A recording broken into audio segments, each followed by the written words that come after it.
सबसे पहले मैं यहाँ के मुख्यमंत्री जी का बहुत बहुत धन्यवाद और आभार प्रकट करूंगा कि देश के वो प्रधानमंत्री जिन्होंने हम और आप जैसे पिछड़ों को सम्मान दिलाने का काम किया है। मैं राजनीति में उस समय नहीं था, लेकिन मैंने उस राजनीति के हिस्से को देखा है और पढ़ा है। जिन लोगों ने वो दौर देखा होगा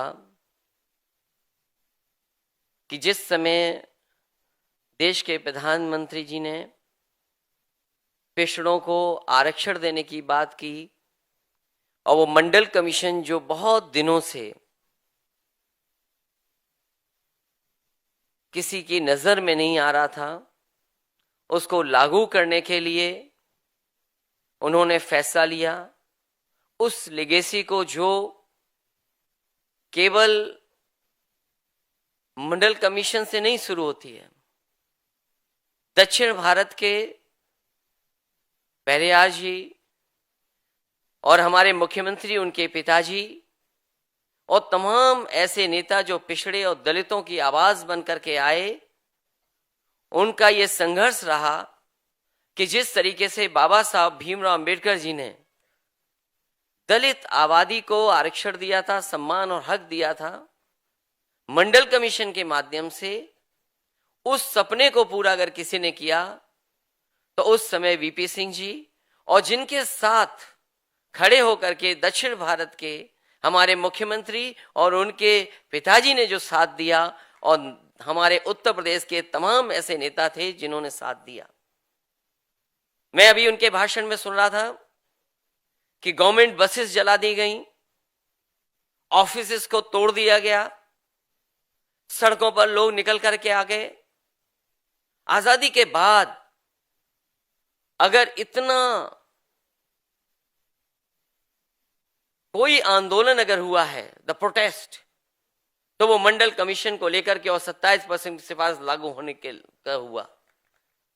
और हमें और आपको वो इतिहास के पन्ने भी पलटने चाहिए जिससे में एक दिल्ली में नौजवान ने आग लगा ली थी, अपने आप को जला दिया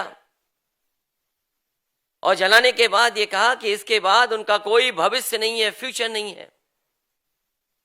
लेकिन आज हम पलट करके देखें तो जो लोगों ने कभी अपनी जान दे दी, आज 10% EWS आरक्षण को भी मांगने में सबसे आगे थे।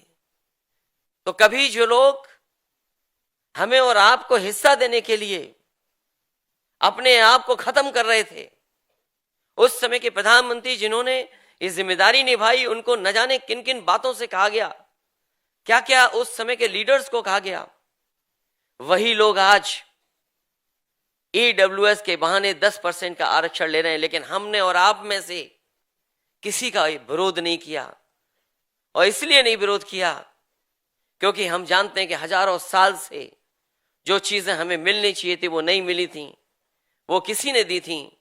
तो उस समय के लीडर्स और उस समय के प्रधानमंत्री वीपी सिंह जी, मैं यहाँ के ऑनरेबल मुख्यमंत्री स्टैलिन जी का बहुत धन्यवाद दूंगा कि एक प्रेस्टिजियस कॉलेज में उनकी एक स्टैच्यू का अनवेल किया है। न वो केवल हम लोगों को हिम्मत देती है, आपके इस फैसले ने न केवल हम लोगों को हिम्मत दी है, बल्कि आने वाली पीढ़ी को भी ये हिम्मत देने का काम करेंगे। जिस लेगेसी को लेकर के आप चल रहे हैं, जिस लेगेसी को आप आगे बढ़ा रहे हैं, मुझे उम्मीद है कि स्टैच्यू लग जाने के बाद वो लोग जिन्हें हजारों साल से न्याय की उम्मीद थी, बराबरी की उम्मीद थी, वो और हमारे साथ खड़े होकर के कदम से कदम मिला करके आपका साथ देने का काम करेंगे, आपके साथ खड़े होकर के इस लड़ाई को और मजबूत बनाने का काम करेंगे। अभी यहीं खत्म नहीं हुआ सिलसिला, कास्ट सेंसस है। कास्ट सेंसस के साथ साथ हमें कैसे बराबर खड़ा किया जाए, और जो दिल्ली की सरकारें हैं जिन्होंने हमें और आपको कभी अधिकार नहीं दिया, वो अब प्राइवेटाइजेशन की तरफ जा रहे हैं। और अगर प्राइवेटाइजेशन की तरफ जाएंगे तो सोचिए, जिस लेगेसी को हम लेकर के जा रहे हैं, जिन लोगों को हम लोगों ने हक और सम्मान दिलाया है, अगर ये चीजें प्राइवेट हाथ में चली जाएंगी तो शायद हमारा वो सपना अधूरा रह जाएगा। हमारी आपकी लड़ाई अभी खत्म नहीं हुई है।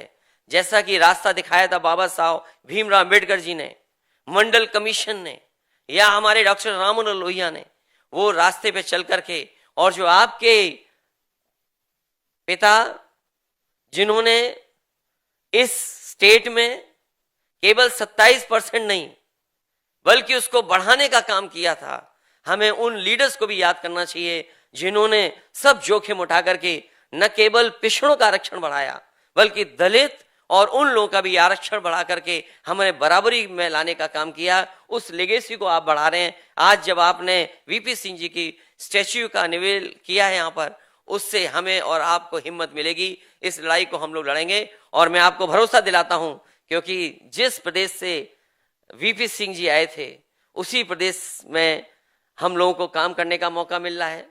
जिस असेंबली में वो बैठ करके मुख्यमंत्री बने थे उस असेंबली में भी हम लोग बैठे हैं, और हमें उम्मीद है कि आज जो यहाँ पर आपने स्टैच्यू का एक कॉलेज में लगाने का काम किया है, दक्षिण भारत नहीं बल्कि जहां से वो चुन करके आए थे वहां के लोगों को भी आपने एक नई ऊर्जा दी है, नई रोशनी दिखाई है। मुझे उम्मीद है कि आपने जो आज काम किया है वो उत्तर प्रदेश और तमाम पिछड़े लोग जो चाहे हरियाणा में हो, चाहे बिहार में हो, चाहे देश के किसी हिस्से में हो, वो आज जरूर आपको बधाई और मुबारकबाद दे रहे होंगे। तो ये आपने केवल इस किनारे में, समुद्र के किनारे पर, और आपने अपने कॉलेज में लगाई है स्टैच्यू जहां पर आप पढ़े थे, तो यहां के लिए तो है ही बड़ा संदेश।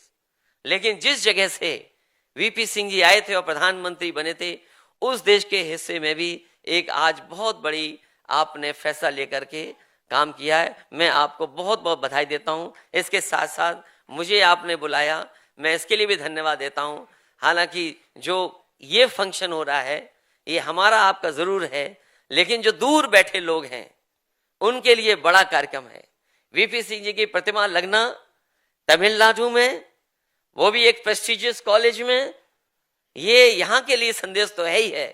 लेकिन आने वाले चुनाव में जो 24 में होने जा रहा है, जो उनका फैसला था, उसके लिए बड़ा संदेश है। मैं इस संदेश के लिए आपका बहुत बहुत आभारी रहूंगा। मैं अपनी तरफ से, पार्टी की तरफ से, और तमाम वो लोग जिन्हें कभी अधिकार और सम्मान नहीं मिला, उनकी तरफ से आपको बहुत बहुत धन्यवाद देता हूं और बधाई देता हूं। उनके परिवार के लोगों का भी बहुत बहुत शुक्रिया जो यहाँ पर आए और हमें एक बार फिर मिलने का आप लोगों से मौका मिला। मैं आपको बहुत बहुत बधाई देता हूं, धन्यवाद देता हूं।